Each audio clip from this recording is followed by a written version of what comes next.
While Max was obeying his master's command in the cave on Mount Trumpet's bleak peak, the sweet sour wind swazzled over the land. And in the home of Josiah and his good wife Mariah, they just stood there, and no one could speak.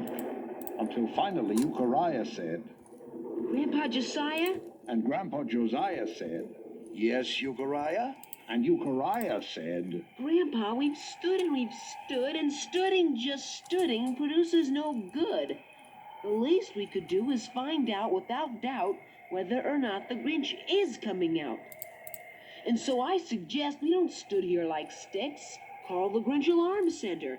Dial area code 519006. excellent suggestion, Euchariah.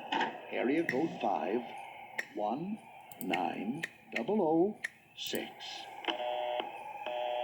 Line's busy. Very busy. Ah, here he is. This is not a recording. This is me in person. Your Grinch Alarm Warden, Sergeant Samuel S. McPherson. It is my duty to inform you if conditions improve or if they worsen. I have infiltrated his territory, keeping sharp eyes upon this schnook.